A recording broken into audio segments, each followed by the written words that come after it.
Hello friends, welcome back. आज हम discuss करेंगे सेंट्रल गवर्नमेंट के latest announcement development finance institution. क्या है डेवलपमेंट फाइनेंस इंस्टीट्यूशन, क्या इसकी ज़रूरत है, क्या इसके कॉन्स्टिट्यूएंट्स हैं, क्या इसका स्कोप ऑफ वर्क है और क्या इसका economic short term and long term impact हो सकता है। तो आइए शुरू करते हैं। सबसे पहले तो हम ये देखें कि क्यों DFI जिसको हम कहें या डेवलपमेंट फाइनेंस इंस्टीट्यूशन हाल ही में न्यूज़ में था। Finance minister Shrimati Nirmala Sitharaman has announced in the union budget for the financial year 2021-22 कि एक professionally managed development finance institution setup किया जाएगा, जो कि सेंट्रल गवर्नमेंट एक बिल के माध्यम से सेटअप करेगा जब पार्लियामेंट का बजट सेशन शुरू होगा। इसका मतलब कि DFI का इंसेप्शन पार्लियामेंट के अप्रूवल के थ्रू लेजिस्लेशन के द्वारा किया जाएगा। यूनियन कैबिनेट ने 16 मार्च को बिल जिसके थ्रू डेवलपमेंट फाइनेंस इंस्टीट्यूशन गठित किया जाएगा को पास कर दिया है। अब चूंकि यूनियन कैबिनेट ने इसको पास कर दिया है, जब बजट सेशन और आगे पार्लियामेंट्री सेशंस होंगे तो इसको legislatively through an act of parliament approve करने के बाद इफ़ेक्ट में लाया जाएगा। चलिए, ये तो हो गई बात कि अभी DFI या डेवलपमेंट फाइनेंस इंस्टीट्यूशन न्यूज़ में क्यों था। अब ज़रा ये भी जान लें कि डेवलपमेंट फाइनेंस इंस्टीट्यूशन आखिर है क्या। अगर हम क्रूड टर्म्स में बोलें तो डेवलपमेंट फाइनेंस इंस्टीट्यूशन एक ऑर्गेनाइजेशन होगी जो कि हो सकता है कि सरकार या किसी चैरिटेबल इंस्टीट्यूशन के थ्रू ओन की जाए, और इसका जो मेन पर्पस रहेगा वह बहुत ही फोकस्ड इसका स्कोप होगा। और वह स्कोप होगा कि जो इंफ्रास्ट्रक्चर प्रोजेक्ट्स हैं, इंफ्रास्ट्रक्चर प्रोजेक्ट्स मतलब कि हाईवेज़ हैं, रेलवेज़ हैं, पोर्ट डेवलपमेंट हैं या other infrastructure related projects will be funded through DFI। अब फंड तो DFI करेगा, लेकिन जो एक मेजर फ़र्क है बैंकों में और DFI में वो ये है कि जब बैंक्स किसी चीज़ को, किसी प्रोजेक्ट को फाइनेंस करते हैं तो वो उम्मीद करते हैं कि उससे उनको रिटर्न मिलेगा। जो अपना निवेश करते हैं, मान लीजिए 100 रुपये उन्होंने निवेश किया, तो कोशिश करेंगे कि उस पर रेट ऑफ रिटर्न हमेशा मैक्सिमाइज हो। लेकिन DFI की जो एक चीज़ इसको बाकी इंस्टीट्यूशन से अलग करती है वह यह है कि DFI standard commercial return expect नहीं करेगा। मतलब इसका मेन ऑब्जेक्टिव होगा कि देश में इंफ्रास्ट्रक्चर डेवलपमेंट को बढ़ावा मिले, ना कि खुद के कमर्शियल गेन की तरफ इसके एफर्ट्स रहेंगे। अगेन DFI का पर्पस होगा कि लॉन्ग टर्म क्रेडिट ऐसे इनिशिएटिव्स के लिए प्रोवाइड करे जो कि कैपिटल इंटेंसिव हैं या जिनका जेस्टेशन पीरियड काफ़ी लंबा है। मान लीजिए आपको एक एक्सप्रेसवे बनाना है, एक्सप्रेसवे बनने में 3 से 5 से 6 साल लग जाते हैं। तो ऐसा इन्वेस्टमेंट नहीं है कि आज आप पैसा डालें और 3 महीने बाद उस पर रिटर्न आना शुरू हो जाए। पहले उसका डिज़ाइन होगा, उसके बाद लैंड एक्विजिशन होगा, उसके बाद एक्सप्रेसवे बनना शुरू करेगा, उसके बाद टोल कलेक्शन स्टार्ट होगा, उससे आपका रिटर्न आना शुरू होगा। और कई बार ये भी होता है कि एक तो अपफ्रंट पैसा बहुत लगता है, रिटर्न आने में टाइम लगता है, और जो रिटर्न आता है वो भी काफ़ी कम होता है। फॉर एग्ज़ाम्पल, अगर हम अर्बन इंफ्रास्ट्रक्चर को देखें, हम माइनिंग इंडस्ट्री को देखें, हैवी इंडस्ट्री को देखें, इरिगेशन सिस्टम्स को देखें, तो ऐसे बहुत सारे सेक्टर्स हैं जहाँ पे बहुत पैसा लगाना पड़ेगा, रिटर्न आने में टाइम लगेगा और रेट ऑफ रिटर्न भी सब्सटेंटिव नहीं हो पाएगा। कई बार ऐसे इनिशिएटिव्स को DFI फंड करेगा, क्योंकि ऐसे इनिशिएटिव्स कंट्री के डेवलपमेंट के लिए, जॉब क्रिएशन के लिए, एम्प्लॉयमेंट के लिए बेहद ज़रूरी हैं। इस वजह से डेवलपमेंट फाइनेंस इंस्टीट्यूशन की महत्ता और भी ज़्यादा बढ़ जाती है। अच्छा, एक इम्पॉर्टेंट चीज़ जो DFI के बारे में नोट करने लायक है कि DFI ऐसा नहीं है कि जो सरकारी योजनाएं होंगी या सरकारी प्रोजेक्ट्स होंगे सिर्फ उन्हीं को फंड करेगा। DFI सरकारी के साथ साथ प्राइवेट सेक्टर की जो इंडस्ट्रीज़ होंगी, उनके जो इनिशिएटिव्स होंगे, उसको भी फंड करेगा। अभी तक DFI का कोई नाम फाइनल नहीं किया गया है, क्योंकि अभी तक पार्लियामेंट में लेजिस्लेशन पास नहीं हुआ है। लेकिन ये कयास लगाए जा रहे हैं कि DFI का official name national bank for financing infrastructure and development भी हो सकता है। अच्छा, DFI काम कैसे करेगा? DFI मार्केट से पैसा उठाएगा और उस पैसे को जो लॉन्ग टर्म इंफ्रास्ट्रक्चर और डेवलपमेंट प्रोजेक्ट्स हैं उसमें लगाएगा। मान लीजिए अभी गंगा एक्सप्रेसवे यूपी में बन रहा है, पूर्वांचल एक्सप्रेसवे बन रहा है, या दिल्ली बॉम्बे एक्सप्रेसवे बन रहा है, बॉम्बे नागपुर एक्सप्रेसवे बन रहा है, डेडिकेटेड फ्राइट कॉरिडोर बन रहे हैं eastern peripheral and western peripheral. उनको फंड करने के लिए मार्केट से पैसा रेज करेगा और उन प्रोजेक्ट्स को DFI फंड करेगा। जो प्रपोज़ल है वो यह है कि DFI का एक प्रोफेशनल बोर्ड होगा और जिसमें से कम 50% मेंबर्स नॉन ऑफिशियल डायरेक्टर्स होंगे। DFI वायबल हो, एक प्रोफेशनली मैनेज इंस्टीट्यूशन जो कि सक्सेसफुल हो, उसके लिए गवर्नमेंट ने इसको कई टैक्स इंसेंटिव्स भी देने की कोशिश की है। सबसे बड़ा जो टैक्स इंसेंटिव DFI को देने की कोशिश है वह यह है कि DFI को 10 साल के लिए टैक्स बेनिफिट्स मिलेंगे जो कि आगे भी एक्सटेंड किए जा सकते हैं। मतलब कि जो प्रॉफिट्स DFI कमाएगा 10 साल तक उस पर टैक्सेस नहीं लिए जाएंगे। DFI को स्टार्ट करने के लिए, क्योंकि मेजर इनिशिएटिव है, रिटर्न आने में टाइम लगेगा, सबसे पहले इसको 100% गवर्नमेंट फंडिंग के साथ शुरू किया जाएगा और फेज्ड मैनर में उसको घटाते घटाते 26% तक लिमिट किया जाएगा। यह सभी बातें finance minister Mrs Nirmala Sitharaman ने अपनी स्पीच में बजट के दौरान बताया। गवर्नमेंट ये भी कोशिश कर रही है कि कुछ सिक्योरिटीज़ भी DFI को दी जाएं ताकि ओवरऑल जो कॉस्ट ऑफ फंडिंग है, मान लीजिए 1 लाख करोड़ रुपए DFI उगाता है 2022-2023 में, अगर गवर्नमेंट इसको कुछ सिक्योरिटीज़ ट्रांसफ़र कर देगी, क्योंकि सिक्योरिटीज़ की कॉस्ट ऑफ बोरोइंग कम होती है, तो फंड्स की जो कॉस्ट होगी ओवरऑल वो कम होगी DFI के लिए। और जब फंड्स की कॉस्ट कम होगी तो जब ये अपने बोरोवर्स को फंड देगा, चाहे वो national highway authority of India हो, या अगर किसी को मान लीजिए अपनी कोई पेट्रोकेमिकल इंडस्ट्री डालनी है, या किसी को अपना चार्जिंग स्टेशंस का बिज़नेस डालना है जो कि कैपिटल इंटेंसिव है, या इलेक्ट्रिक व्हीकल्स किसी को मैन्युफैक्चर करने हैं, लिथियम बैटरीज किसी को मैन्युफैक्चर करनी है, हाइपर लूप अगर किसी को चलाना है, इन्वेस्ट करना है, या बुलेट ट्रेन्स का नेटवर्क डेवलप करना है, तो उसके लिए जब वो फ़ंड लेने जाएगा तो बैंक के मुकाबले DFI से अगर वो फ़ंड लेता है तो वो उसको काफ़ी सस्ते में मिलेगा, ताकि ऐसे कैपिटल इंटेंसिव प्रोजेक्ट्स जो कि इंडिया में काफ़ी समय से उस पेस पे डेवलप नहीं हो पाए जिस पेस पे होने चाहिए थे, अब ऐसे प्रोजेक्ट्स को इजीली फंड किया जा सके, कम रेट में फंड किया जा सके, ताकि ज़्यादा से ज़्यादा प्रोजेक्ट्स इंडिया में अब टेक ऑफ करके इफ़ेक्टिवली ग्राउंड पे उनका इम्प्लीमेंटेशन हो सके। थोड़ा सा बैकग्राउंड देख लेते हैं, ये आइडिया कहाँ से आया DFI का।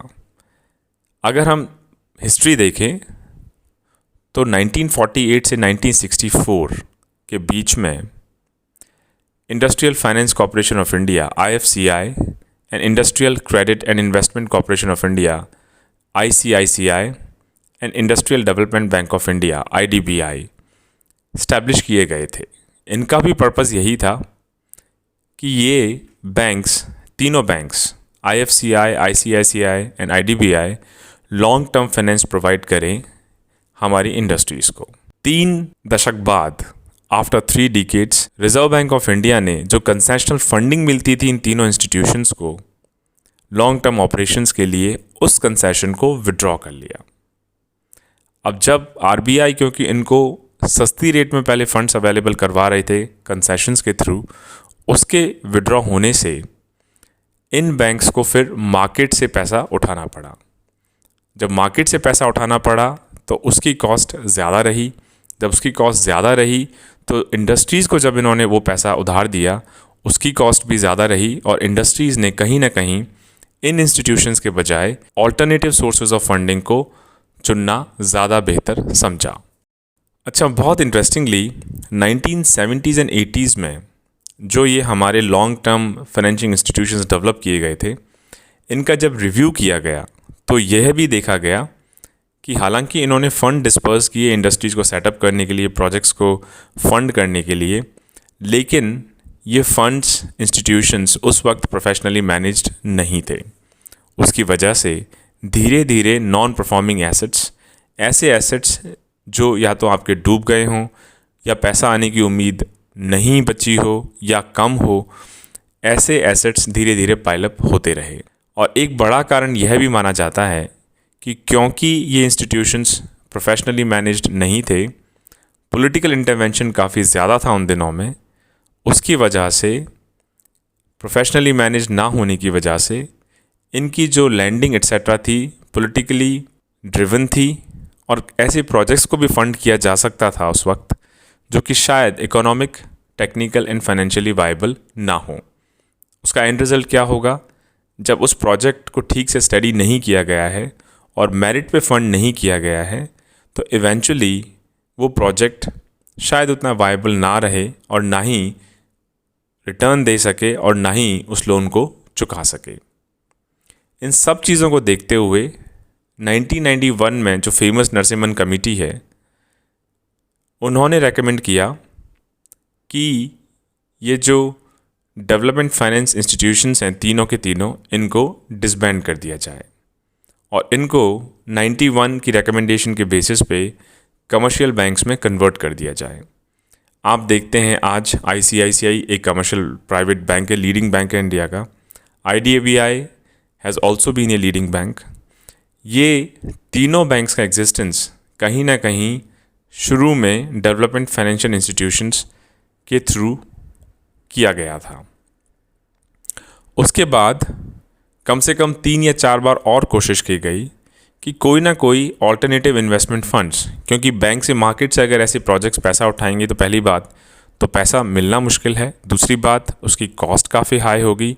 तो क्यों ना ऐसे ऑल्टरनेटिव फंडिंग मैकेनिज़म्स ढूंढे जाएं, डेवलप किए जाएं, जो कि ऐसे capital intensive long gestation projects को सस्ती रेट में फंड कर सकें। फिर अगर हम देखें तो late first decade of 21st century में NPAs का एक बहुत बड़ा इशू उभर कर सामने आया और NPAs बहुत ज़्यादा बढ़ जाने की वजह से एक समय ऐसा आया जबकि NPAs 12-13% से ज़्यादा बढ़ गए थे। इनफैक्ट जो बड़े बड़े बैंक्स थे, चाहे वह ICICI हों, IDBI हों, SBI हों, HDFC हों, इनके NPAs या यस बैंक हों, इनके NPAs काफ़ी ज़्यादा बढ़ जाने की वजह से एक ऐसी साइकिल डेवलप हुई कि खुद के NPAs इनके काफ़ी ज़्यादा हो गए। इसकी वजह से नए लोन्स इन्होंने डिस्पर्स करना कम कर दिया या बंद कर दिया, इस डर से कि हम पुराना पैसा ही अपना नहीं वसूल पा रहे हैं, नहीं हमें वापस मिल पा रहा है, तो अगर हम नया पैसा और मार्केट में या और इन्वेस्टमेंट के लिए देंगे तो हमारे NPAs कहीं ऐसा ना हो और ज़्यादा बढ़ जाएं। इसकी वजह से जब प्रोजेक्ट्स फंड नहीं होंगे, इकोनॉमी में एडिक्वेट फंडिंग लोअर रेट्स पे नहीं होगी, तो ओवरऑल इकोनॉमिक ग्रोथ और इंडस्ट्रियल ग्रोथ कहीं ना कहीं नेगेटिवली इम्पैक्ट होगी। और NPA पिछले अगर एक डिकेड में हम देखें तो आई थिंक 2010-11 के बाद NPA का कॉन्सेप्ट केम इनटू फोरफ्रंट, और उसके बाद धीरे धीरे जो गैप है बैंक्स की एसेट्स एंड लाइबिलिटीज़, एसेट्स मतलब कितना आपके पास टोटल वैल्यू है एंड लाइबिलिटीज़ मतलब कितना आपको देना है, धीरे धीरे जब ये बढ़ती गई, दोनों के बीच में गैप, बैड डेट्स मतलब ऐसे डेट्स, ऐसे लोन जो शायद वापस ना आए या जितना आना चाहिए था उतना वापस ना आए, इसकी वजह से ये बैंक्स रिलक्टेंट हो गए infrastructure projects, capital intensive projects या लॉन्ग फंडिंग पीरियड्स जिन प्रोजेक्ट्स की है उनको पैसा उधार देने में, उनको पैसा लैंड करने में, जिसकी वजह से बहुत सारे ऐसे प्रोजेक्ट्स थे जो देश को तो जिनकी ज़रूरत थी, लेकिन क्योंकि उनको सस्ते रेट में लोन नहीं मिल पाया, उस वजह से वो प्रोजेक्ट्स उस पेस पे टेक ऑफ नहीं कर पाए। एक इंटरेस्टिंग फैक्टर जो लास्ट ईयर देखने को मिला वह कोविड-19 पैंडेमिक के कारण देखने को मिला। कोविड-19 ने काफ़ी लोगों को, क्योंकि इंडस्ट्रीज शट हो गई, सर्विस सेक्टर शट हो गया, पूरा देश शट डाउन करना पड़ा पैंडेमिक को कंट्रोल करने के लिए, काफ़ी संख्या में लोगों ने बैक माइग्रेट किया और धीरे धीरे इकोनॉमी अब वापस ट्रैक पे आ रही है, लेकिन कोविड-19 की वजह से जो इनइक्वालिटी है सोसाइटी में, पॉवर्टी गैप है, अनएम्प्लॉयमेंट है, इकोनॉमिक ग्रोथ है, इन सभी को और ज़्यादा नेगेटिवली इम्पैक्ट किया। इसकी वजह से अभी कोविड-19 के इम्पैक्ट के कारण इंडिया को और भी ज़्यादा ज़रूरत है कि ऐसे प्रोजेक्ट्स जिनकी वजह से हमारी इंडस्ट्रीज़ ग्रो कर सकें, हमारी लॉजिस्टिक्स कॉस्ट कम हो सकें, हमारे बिज़नेस कम्पिटिटिव हो सकें, फंडिंग इजीली हमारी इंडस्ट्रीज़ को मिल सके, जिसकी वजह से इकोनॉमी बढ़े, एम्प्लॉयमेंट बढ़े, अर्निंग बढ़े, स्टैंडर्ड्स ऑफ लिविंग बढ़े। ऐसे प्रोजेक्ट्स को इम्प्लीमेंट करना, इंसेप्शन करना, इम्प्लीमेंट करना और भी ज़्यादा ज़रूरी हो गया है, ताकि हमारी जो इकोनॉमिक रिकवरी है, लास्ट क्वार्टर में अगर हम देखें तो 0.4% पहला ऐसा क्वार्टर रहा जहाँ पे कोरोना के बाद हम लोगों ने नेट ग्रोथ देखने को मिली। इस ग्रोथ रेट को अब हमें सिग्निफिकेंटली, एक्सपोनेंशियली इंक्रीज़ करना चाहिए, जिसकी दिशा में गवर्नमेंट का प्रयास है कि DFI के माध्यम से हम ऐसे बड़े प्रोजेक्ट्स को फंड करें, ताकि उन प्रोजेक्ट्स के एग्जीक्यूशन के कारण हमारा economic growth, employment, standard of living पे बहुत ही पॉजिटिव इम्पैक्ट पड़ पाए। यह बात और भी इसलिए ज़रूरी है, जैसा माननीय प्रधानमंत्री जी और वित्त मंत्री जी कई बार इस चीज़ को कह चुके हैं कि अब वक्त आ गया है इंडिया को कम से कम 5 ट्रिलियन की इकोनॉमी बनने का। इंडिया अभी लगभग 3 ट्रिलियन की इकोनॉमी है और वर्ल्ड में 6ठे स्थान पे है, 6th पोजीशन पे है। अगर हम ऐसे इनिशिएटिव्स ले सकें जिससे कैपिटल इंटेंसिव प्रोजेक्ट्स जल्दी से टेक ऑफ कर सकें, उसके कारण ओवरऑल इकोनॉमिक ग्रोथ हमारा बढ़े, इकोनॉमिक रिकवरी हमारा बढ़े, तो 5 ट्रिलियन का जो टारगेट है उसको हम कहीं ज़्यादा जल्दी अचीव कर पाएंगे।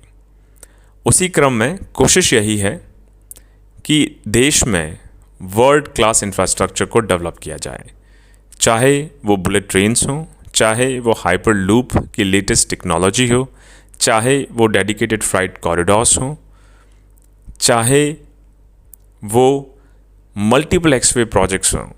For example Delhi Bombay, Bombay Nagpur, Bombay Chennai, Ganga expressway, Bundelkhand expressway, Purvanchal expressway, Delhi Dehradun expressway etcetera. NITI Aayog ने एक मोटा एस्टिमेशन के हिसाब से 2030 तक जिस लेवल का हमको इंफ्रास्ट्रक्चर चाहिए, उसके लिए हमें करीब $4.5 ट्रिलियन उसको फंड करने के लिए चाहिए। मतलब एक बहुत बड़ा अमाउंट हमें हमारे इंफ्रास्ट्रक्चर में इन्वेस्ट करने के लिए चाहिए, ताकि हम जल्दी से जल्दी 5 ट्रिलियन की इकोनॉमी बन सकें।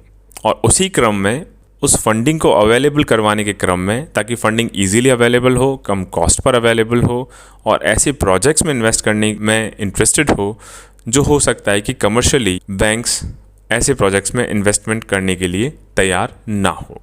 उसी क्रम में DFI मुझे लगता है is a step in the right direction.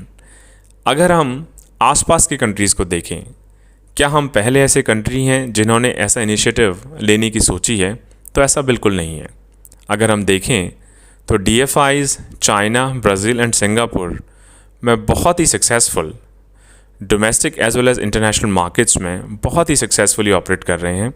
अगर आप चाइनीज़ इंफ्रास्ट्रक्चर देखें जो पिछले 20 साल में वर्ल्ड क्लास स्टैंडर्ड्स की तरफ बेहद तेज़ी से बढ़ा है, या आप सिंगापुर का इंफ्रास्ट्रक्चर देख लें, आप ब्राज़ील का इंफ्रास्ट्रक्चर देख लें, तो DFI ने वहाँ पर एक बहुत ही इम्पॉर्टेंट रोल प्ले किया है उस इंफ्रास्ट्रक्चर डेवलपमेंट में।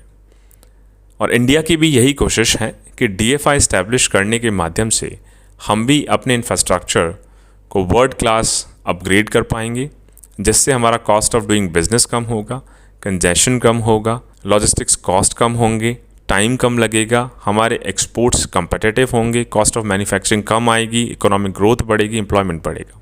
ज़रूरत क्या है DFI की? एक तो रीजनल इम्बैलेंसेस का मतलब है, अगर हम देखें, अगर हम 20 साल पहले चले जाएं तो इंडस्ट्रियल बेस हमारा सिर्फ कुछ ही स्टेट्स में, कुछ ही डिस्ट्रिक्ट्स में सीमित था। For example Bombay, Ahmedabad, Tamil Nadu, Karnataka, etcetera. बहुत सारे ऐसे एरियाज़ थे जहाँ पे इंडस्ट्रीज़ या सर्विस सेक्टर डेवलप नहीं हो पाया था। DFI इंसेंटिवाइज करेगा कैपिटल प्रोजेक्ट्स को ऐसे एरियाज़ में जहाँ पे जनरली लोग इन्वेस्टमेंट हो सकता है ना करना चाहें। फॉर एग्ज़ाम्पल हो सकता है जोग्राफिकल डिफ़िकल्टीज़ की वजह से या कमर्शियल वायबिलिटी की वजह से आप नॉर्थ ईस्ट या जम्मू एंड कश्मीर या राजस्थान या MP में इन्वेस्टमेंट ना करना चाह रहे हों, लेकिन DFI फैसिलिटेट करेगा अपनी फंडिंग सस्ते दामों में अवेलेबल करवा के, लॉन्ग टर्म फंडिंग अवेलेबल करवा के, ताकि ऐसी जगह भी, ऐसे स्टेट्स और डिस्ट्रिक्ट्स में भी इंडस्ट्रीज़ इन्वेस्ट करें। साथ ही साथ मॉडर्नाइजेशन और बेटर टेक्नोलॉजी डिप्लॉयमेंट के डायरेक्शन में भी DFI फंडिंग अवेलेबल करवाएगा। अगर कोई टेक्नोलॉजी ऑब्सलीट हो गई है और नई टेक्नोलॉजी के लिए किसी को फंडिंग चाहिए, सो DFI उसको फैसिलिटेट करेगा। For example fourth industrial revolution जिस हमको बोल रहे हैं, for example artificial intelligence, robotics, 3D printing etcetera etcetera, ये नई टेक्नोलॉजी अगले 10 से 15 साल में बहुत तेज़ी से पूरी दुनिया में फैलेगी और हमारे जो पुराने इंफ्रास्ट्रक्चर हैं, पुरानी टेक्नोलॉजी है, उसको हमें अभी समय आ गया है कि नई टेक्नोलॉजी से रिप्लेस करना शुरू कर देना चाहिए। उस दिशा में भी DFI काफ़ी मददगार स्टेप साबित होगा। फिर इंडस्ट्रियल ग्रोथ को बढ़ाने में, जैसा हमने डिस्कस किया, ओवरऑल जो कॉन्सेप्ट है DFI का, वो इंफ्रास्ट्रक्चर डेवलपमेंट और उसके थ्रू इंडस्ट्रियल ग्रोथ को पॉजिटिवली इम्पैक्ट करने की कोशिश है। फिर मोर एक्सपोर्ट्स एंड इम्पोर्ट सब्स्टिट्यूशन, जब DFI इस्टेब्लिश होगा, ईजीली फंडिंग अवेलेबल होगी, कॉस्ट ऑफ डूइंग बिजनेस कम हो जाएगा, हमारा मैन्युफैक्चरिंग कम्पिटिटिव होगा, एक्सपोर्ट्स हमारे बढ़ेंगे और इम्पोर्ट्स हमारे कम होंगे। और जैसा लास्ट पॉइंट जो मैंने पहले कहा, रीजनल इम्बैलेंसेस, मतलब ऐसे बैकवर्ड एरियाज़ जहाँ पे जनरली इंडस्ट्रीज़ इन्वेस्ट ना करने चाहें, ऐसे एरियाज़ को भी डेवलप करने में DFI मदद करेगा।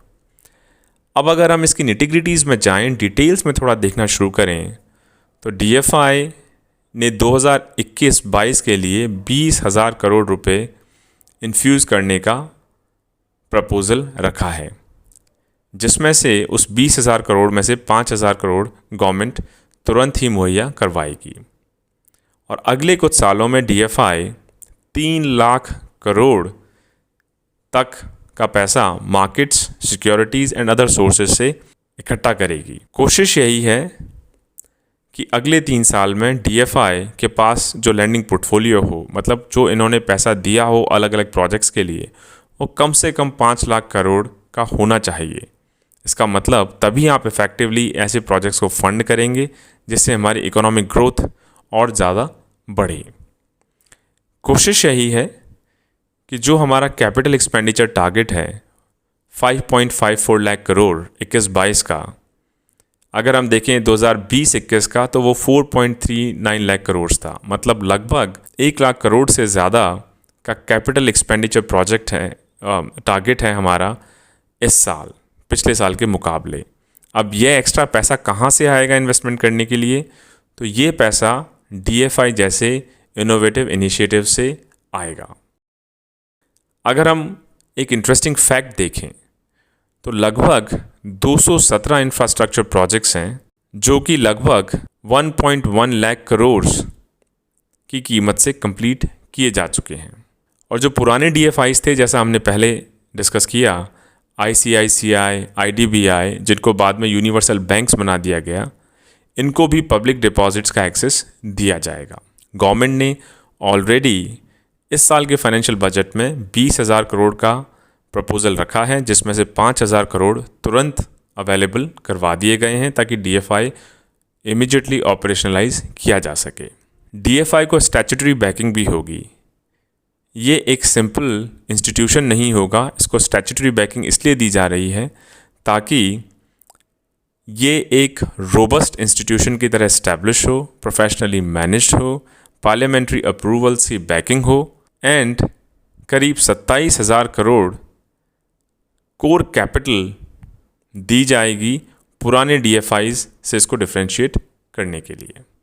तो दोस्तों, मुझे लगता है कि इंडिया का टाइम अब आ गया है जब इंडिया बड़े प्रोजेक्ट्स जैसे dedicated freight corridor new technology जैसे electric vehicles, lithium ion battery की manufacturing, robotics, artificial intelligence, fourth industrial revolution, expressways, hyperloop, etcetera नई technologies and long gestation capital projects में हेविली इन्वेस्ट करें ताकि जो हमारा cost of products and services है वो कम हो सके, ज़्यादा से ज़्यादा लोगों को एम्प्लॉयमेंट मिल सके, हमारे एक्सपोर्ट्स कंपेटिटिव हों, वैसी चीज़ें जो इंडिया में पहले मैन्युफैक्चर नहीं हो रही थी वो चीज़ें अब इंडिया में मैन्युफैक्चर हों, हमारे इंपोर्ट्स कम हों, और जब लोगों को जॉब मिलेगा, नई इंडस्ट्रीज़ आएंगी, न्यू टेक्नोलॉजी इम्प्लीमेंट होगी, उसी से हम एक ever growing economic upturn cycle में एंटर करेंगे और सस्टेन कर पाएंगे। और ऐसे इनिशिएटिव से ही हम जल्दी ही 5 ट्रिलियन की इकोनॉमी बनने का सपना पूरा करेंगे। और मुझे विश्वास है कि DFI उस डायरेक्शन में एक अच्छा कदम है। इसी के साथ आज का हमारा वीडियो जो कि डेवलपमेंट फाइनेंस इंस्टीट्यूशन के इनिशिएटिव पे बेस्ड था समाप्त होता है। आप सभी की पेशेंट लिसनिंग के लिए बहुत बहुत धन्यवाद। Stay tuned for the next set of videos. जय हिंद, जय भारत।